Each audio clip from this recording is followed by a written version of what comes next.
Good afternoon, everybody. Thanks for tuning in to Thrive. I'm John Kelly. I'm a retired addiction specialist for many, many years.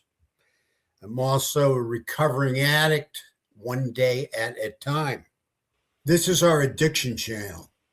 This is focused on everything you want to know about addiction. It is loaded with all types of educational information that can just help you or anybody in your family or any of your friends that are suffering from addiction. If you like what we're doing, please hit that like button. Please send your comments over. You know we love your comments. We'll always get back to you. And most importantly, subscribe. We need subscriptions. We only have 475 subscribers on this channel, thousands on our other channel, but on this channel, where we're trying to make a difference with the education on addictive illness, we don't have it. We only have 475. So please get to us, subscribe, help us get over 1,000. So at that point in time, we move up into a different algorithm with YouTube, and we get the potential of a lot more viewers, because God knows this country needs as much education as we can possibly get on addictive illness. Thank you so much. Today, I want to talk about the Reiner family. I want to talk about Nick Reiner and the situation he's in. He is totally innocent until proven guilty in a court of law. I want to state that up front. There's no question about it. And I want to send our deepest condolences out to the Reiner family and their friends. Make no doubt about it. This is one of the saddest situations I've ever seen, as far as a family getting destroyed by what I believe is addiction. It's just they don't get too much sadder than this. I'm sure they're out there, but this one's right up front in our face. Okay. So anyway, when I look at this situation, I look at, and again, Nick is totally innocent to proven guilty in a court of law. There's a lot of allegations out there, talking about how he's been in rehab like 16, 17, 18 times, whatever it might be. There's talk of $60,000, $70,000 a month to be in treatment or whatever.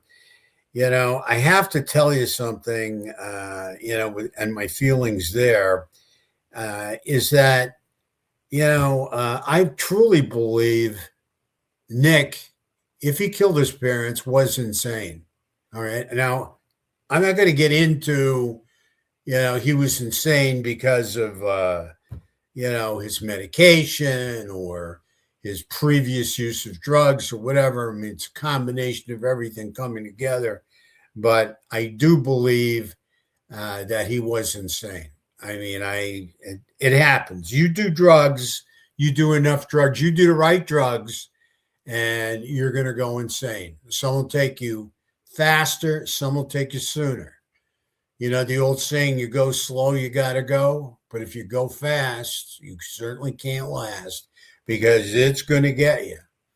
Okay, these drugs are definitely going to get you. And I'm going to show you exactly how they will make you crazy. There's no question about it. We're going to get into that right now. But getting back to the rehab for a second and all this money and, these very, very expensive rehabs, very plush rehabs, I really think that anybody going into rehab is going to get out of it what they put into it. Do they need 5, 6, 10, 16, 17 rehabs? I'll let the doctor who evaluates them come up with that decision on if they need to be in a rehab, an inpatient rehab or not. Personally, I think you're going to get out of it what you put into it. And if you're willing to turn your life around, if you're willing to change, you'll make it happen. You'll make it happen. There's no question about it. And, it's always been my philosophy. I've owned a number of counseling centers, and I was a senior counselor on a very, very a serious inner city detox where we dealt with complicated detox. Very interesting. And I'll tell you, my whole theory was I didn't want to send anybody off to a rehab where I thought they'd like it so much they'd want to go back a second time. Okay. So, there are a lot of good, basic, down to earth, financially speaking, rehabs out there that, can help. And, I just don't think all the plushness really does the trick. I think that, like I said, what you put into it's what you're going to get out of it. And of course, you got to have a dedicated staff. Okay. You got to have a dedicated staff. You have to have a staff that cares.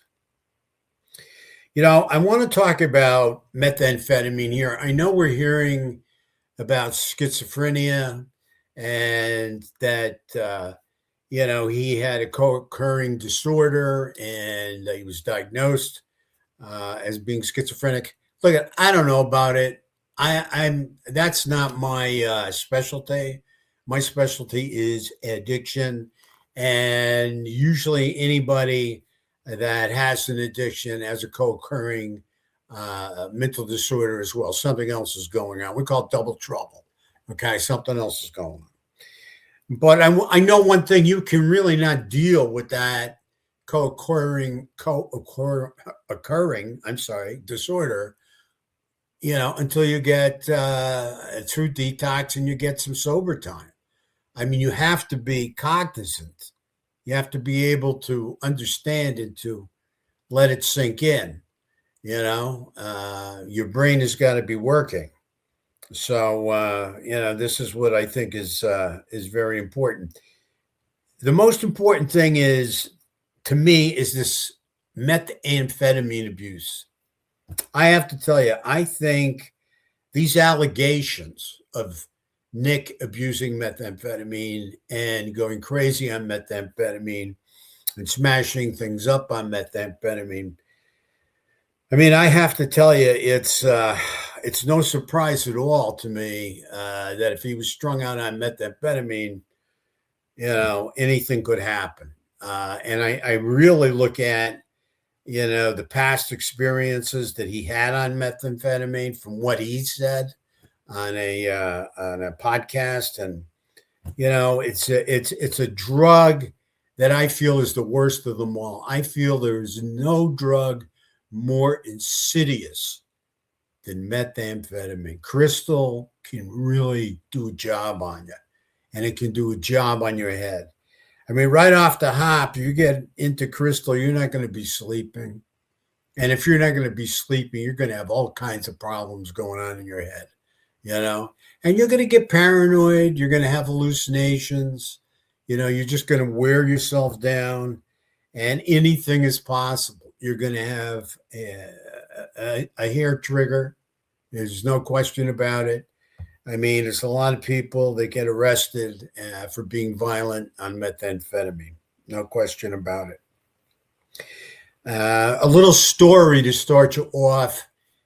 Back in the day when I was out there, I just come home from AIT, Advanced Infantry Training. I just came back from the swamps of Louisiana. I was down there being trained on how to kill the Vietnamese.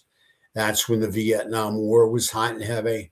So one of the jump off points was Fort Polk, Louisiana. So I'm coming home now. I've spent 5 months down there. Now I'm coming home from the swamps, Louisiana, and I'm going to be staying home. I'm going to be in the National Guard. So I'm not going active. I'm not going over to NUM, but I had to go through the training. But I mean, it was horrible. The training was horrible. I can't wait to get home. I can't wait to catch up with my friends. I can't wait to have a couple of beers. So I call my friend up. He says, okay, I'll pick you up. Let's get together. Yeah. So he comes down. He picks me up. We go out. As soon as I'm in the car, I'm not in the car like 2 minutes. He tells me, I got to tell you, he said, I hear voices at times in this radio. This radio talks to me. I'm thinking to myself. Now I just came out. I just came out of advanced infantry training. I just came out of boot camp as well down in Fort Polk, Louisiana for 5 months, 4.5 months. So, I mean, I want to go have a couple beers, listen to some music, let's chill out. He's talking about the radio talking to him. He's hearing voices. I don't know he's on meth. He's on meth. So anyway, we go out, we have some drinks, listen to some music. On the way back, he must have snorted up a couple of lines while he was out there or booted it. I'm not sure. When I say booted it, most of you know what I'm talking about, but mainlining. On the way back, all of a sudden, we're coming down this hill. We're coming around this turn. Out of nowhere, he jumps out of the driver's seat into the back seat. Now there's nobody behind the wheel. The car starts spinning and goes through a telephone pole. I get this scar on my head. That was all those years ago. I'm not going to get into that. Too many years to talk about. Bottom line, I'm going to tell you, it was all meth-induced. He became extremely paranoid, and he became psychotic. He was having a break with reality. And he's in the back seat, hovering up, all kinds of paranoid while the car's spinning. I'm in the front seat. I don't know what the hell to do. And until we go through a telephone pole. And it could have been worse, a lot worse. He didn't get hurt at all, of course, right? But that's one of my Met stories. I got another one for you a little bit later that took place years later after I got into the field and I was working on a unit in an inner city hospital. Now, today I'm going to take you through what exactly goes on when you are doing methamphetamine or any strong central nervous system stimulant. I'm going to take you through it, okay? And the bottom line is that, you're going to see what the process is, and you'll have a better understanding of why people can go insane when they're strung out on central nervous system stimulants, specifically meth and cocaine, and why they can end up with methamphetamine psychosis and cocaine psychosis, which are very, very real. You play long enough, you're going to get on that express, that psychotic express, and you're going to go. Believe me when I tell you, no two ways about it. Leah, you want to run that? Good afternoon, everybody, and thanks for tuning in. John Kelly here, and welcome. Welcome to John Kelly's Thrive. Today, we're going to be focusing on two drugs that are central nervous system stimulants, cocaine and methamphetamine. We got a lot of feedback from you guys. You'd like to know what are some of the emotional withdrawal symptoms a person goes through when they are abusing and addicted to these two strong central nervous system stimulants. In order for me to explain that to you, I have to show you here on this board. This is what we're going to call for today the pleasure center of our brain. This is made up of various neurotransmitters, made up of dopamine, serotonin, acetylcholine, and norepinephrine. Okay. Hold it right there, Leah. Now, these are what I'm calling neurotransmitters. These are your brain chemicals. When you have a full reservoir of brain chemical, you're going to be pretty much at a normal base.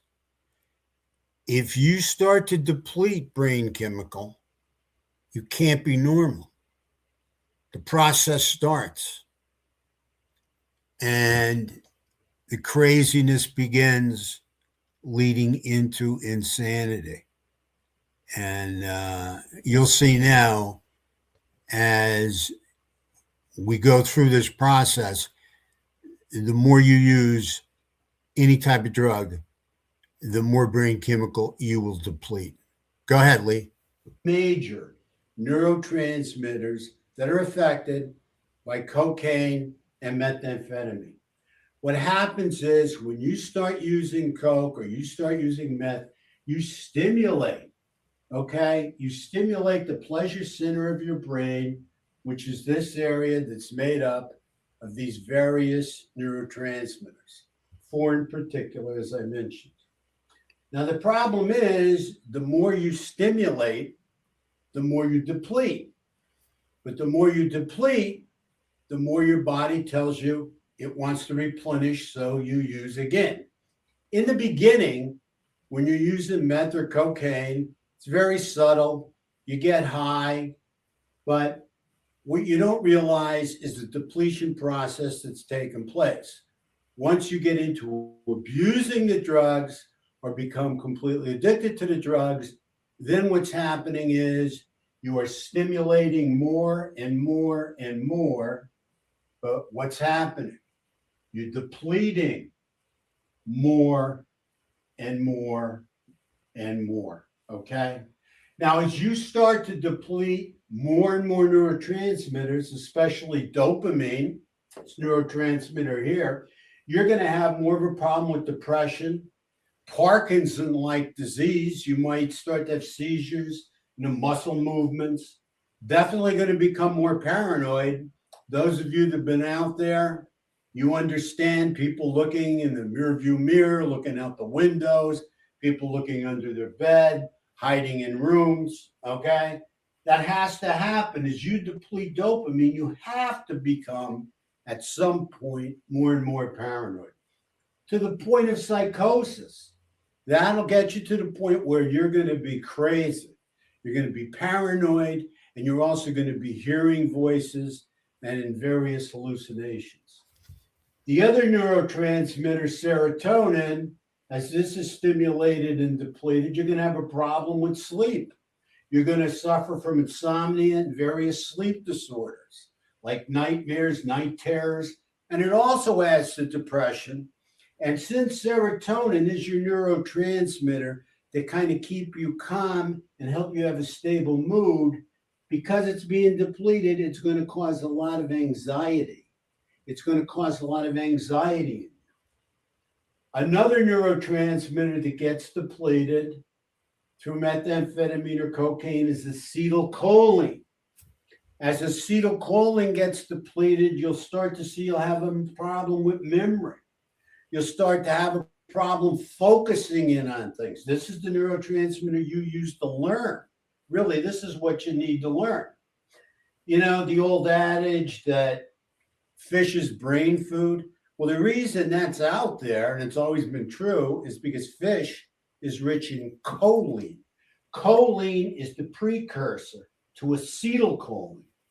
That's why they used to say fish is brain food, because choline being made into acetylcholine will give you better memory, better focus, better attention span.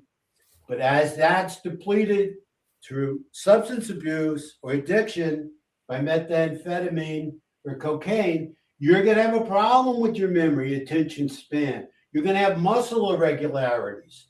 You're going to have twitches. You're going to have your muscles jumping. You're not going to be as strong. You're going to lose muscle. And your learning ability will suffer. You cannot deplete these neurotransmitters and be able to learn properly. You will not. You will not. It's scientifically impossible. We had a person here right now, and we just depleted these various neurotransmitters from them through some kind of scientific process. You would watch them become more and more and more depressed, psychotic, paranoid, unable to pay attention, to the point of them becoming suicidal. Okay, because that's where this will take you. Eventually to a severe, severe depression that will set you up for possible suicide. Last but not least is neuroepinephrine. This has a lot to do with drive, motivation, but also depression. Okay, so that plays a role as well. But also your fight or flight response. This has a lot to do with fight or flight response. Neuroepinephrine, which becomes depleted from the method of coke. So the bottom line there is more paranoia. So as you can see, as you deplete these neurotransmitters, and the way they get depleted is first through the stimulation of the drug, and then after the drug, after you've induced the drug, that's when the neurotransmitters are depleted after they're stimulated. Now, what happens is when you look at this, and we're going to use this as a baseline, this line here. This line here is the baseline. And what happens is when you start to get high in the beginning, when you start doing a couple lines or smoking, you're going to get up here. But for the rest of your use, you're always going to be chasing these highs. Your highs are going to get lower. But guess what? Your lows are going to get lower as well. Because, again, you're depleting your brain chemical. Okay? So the more brain chemical you deplete, the lower you got to go. But yet the less high you're going to get. You're never going to get back to those first highs. But you're going to start to get crazier and crazier, and you're going to go through very, very difficult emotional withdrawal.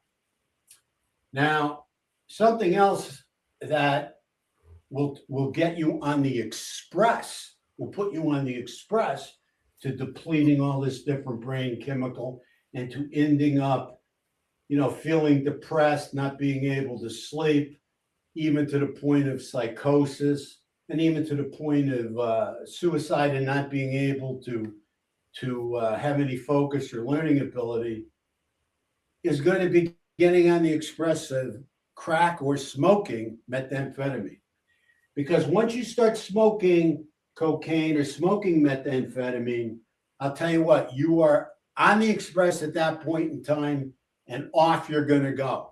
And you're only going to go through this scenario at a much quicker spot. When you snort cocaine, you're looking at probably a 15 to 20 minute onset before you get the high. So it's going to be a little while, maybe an hour before you snort up again. But when you're dealing with smoking cocaine, you are going to get a much faster onset, because when you smoke cocaine, it's going to go from lung to brain. It's only a 6-second onset versus a 15 to 20 minute onset. Okay? And what you always got to remember is the quicker the onset, the stronger the rush and the quicker the high. But it doesn't last as long, because the quicker the onset, the lower the duration of time that it will spend in the system. So that's why you've heard of people and seen people, and maybe done it yourself, hitting the pipe constantly through a period of an hour or so. Okay?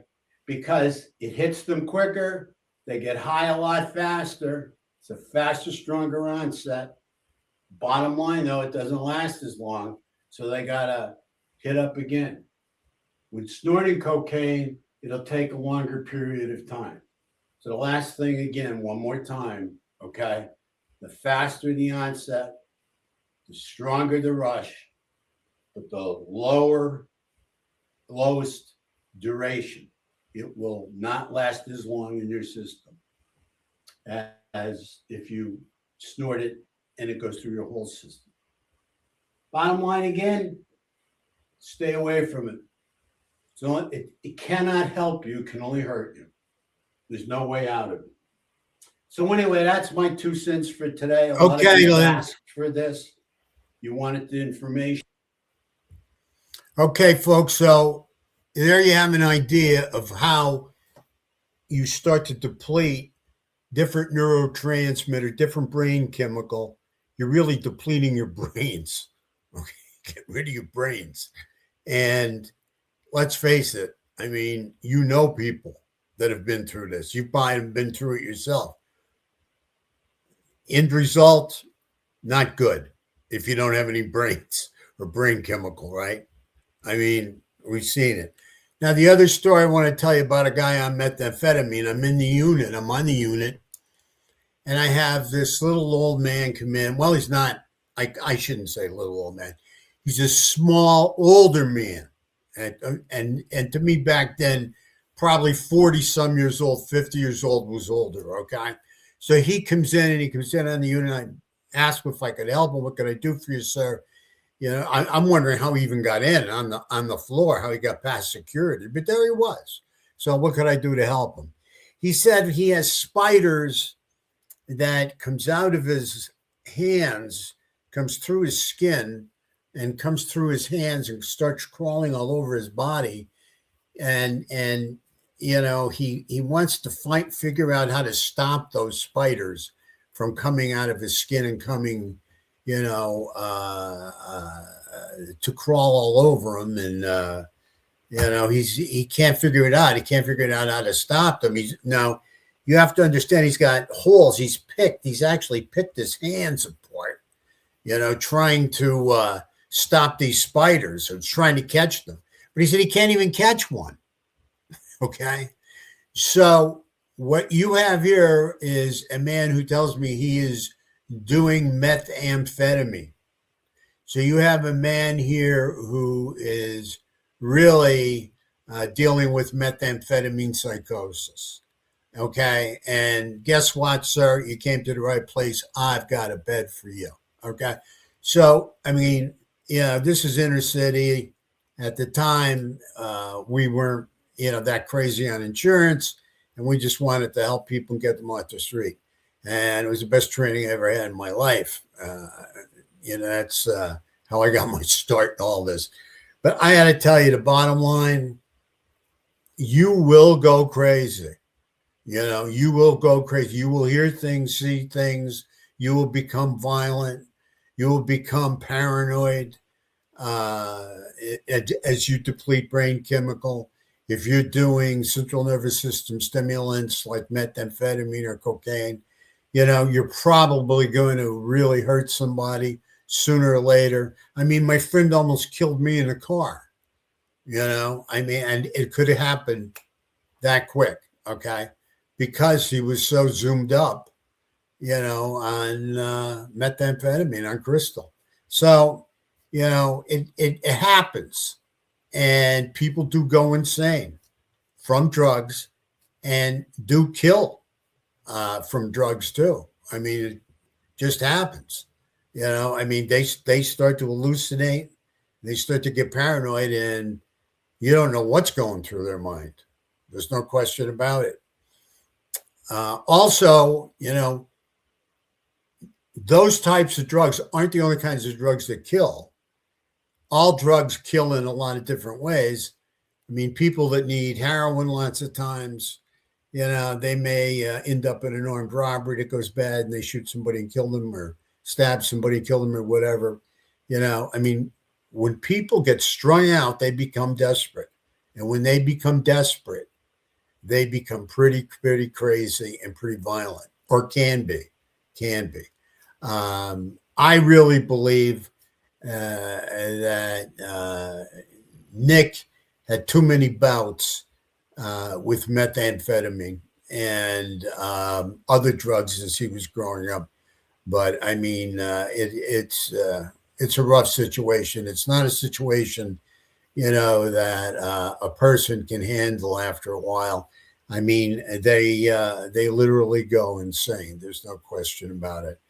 And as I said, he's innocent until proven guilty. And I certainly do not think he intentionally meant to kill his parents. If he did, I really believe that. So anyway, thank you so much. Let me see if I have anything else here. I don't think so.